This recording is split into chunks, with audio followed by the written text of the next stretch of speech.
भगवान कहाँ मिलेंगे? जीवन की असली कहानी। एक 8 साल का बच्चा 1 रुपए का सिक्का मुट्ठी में लेकर एक दुकान पर जाकर पूछने लगा, क्या मुझे आपकी दुकान में ईश्वर मिलेंगे? दुकानदार ने यह बात सुनकर सिक्का नीचे फेंक दिया और बच्चे को गुस्से होने लगा और अपनी दुकान से निकाल दिया। बच्चा पास की दुकान में जाकर 1 रुपए का सिक्का लेकर चुपचाप खड़ा रहा। तो दूसरे दुकानदार ने पूछा, ओ लड़के, 1 रुपए में तुम क्या चाहते हो? लड़के ने कहा, मुझे ईश्वर चाहिए, क्या आपकी दुकान में है? दूसरे दुकानदार ने भी भगा दिया, लेकिन उस अबोध बालक ने हार नहीं मानी। एक दुकान से दूसरी दुकान, दूसरी से तीसरी, ऐसे करते करते कुल 40 दुकानों के चक्कर काटने के बाद एक बूढ़े दुकानदार के पास पहुंचा। उस बूढ़े दुकानदार ने पूछा, बेटा क्या चाहिए तुम्हें? तो लड़के ने कहा, मुझे ईश्वर चाहिए। बूढ़े दुकानदार ने कहा, तुम ईश्वर को क्यों खरीदना चाहते हो? क्या करोगे ईश्वर को लेकर? पहली बार एक दुकानदार के मुंह से यह प्रश्न सुनकर बच्चे के चेहरे पर आशा की किरणें लहराई। लगता है इसी दुकान पर ही ईश्वर मिलेंगे। बच्चे ने बड़े उत्साह से उत्तर दिया, इस दुनिया में मेरा माँ के अलावा और कोई नहीं है। मेरी माँ दिन भर काम करके मेरे लिए खाना लाती हैं।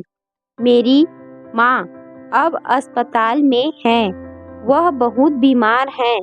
अगर मेरी माँ मर गई तो मुझे कौन खिलाएगा?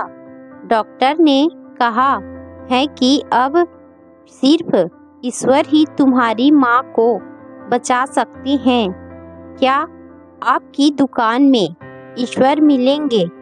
तो बूढ़े दुकानदार ने कहा, हाँ मिलेंगे। कितने पैसे हैं तुम्हारे पास? बच्चे ने कहा, सिर्फ 1 रुपए। कोई दिक्कत नहीं है, 1 रुपए में ही ईश्वर मिल सकते हैं। दुकानदार बच्चे के हाथ से 1 रुपए लेकर उसने पाया कि 1 रुपए में 1 गिलास पानी के अलावा बेचने के लिए और कुछ भी नहीं है। इसीलिए उस बच्चे को फिल्टर से 1 गिलास पानी भर कर दिया और कहा, यह पानी पिलाने से ही तुम्हारी माँ ठीक हो जाएगी। अगले दिन कुछ मेडिकल स्पेशलिस्ट उस अस्पताल में गए। बच्चे की माँ का ऑपरेशन हुआ और बहुत जल्दी ही वह स्वस्थ हो गई। डिस्चार्ज के कागज पर अस्पताल का बिल देखकर उस महिला के होश उड़ गए।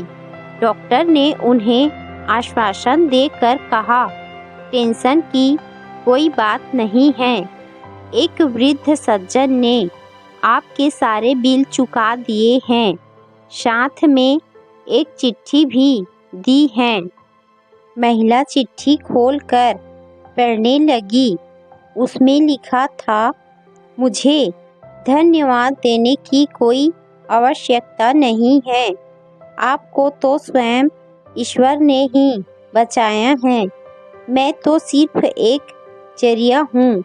यदि आप धन्यवाद देना ही चाहती हैं तो अपने अबोध बच्चे को दीजिए, जो सिर्फ 1 रुपए लेकर ना समझों की तरह ईश्वर को ढूंढने निकल पड़ा। उसके मन में यह दृढ़ विश्वास था कि एक मात्र ईश्वर ही आपको बचा सकते हैं। विश्वास इसी को ही कहते हैं। ईश्वर को ढूंढने के लिए करोड़ों रुपए दान करने की जरूरत नहीं होती। यदि मन में अटूट विश्वास हो तो वे 1 रुपए में भी मिल सकते हैं। भगवान सिर्फ सच्ची श्रद्धा और विश्वास के भूखे हैं, कोई पैसों और झूठे दिखावे के नहीं। सच्ची श्रद्धा और विश्वास से उन्हें याद करें तो वह हर पल आपके साथ हैं।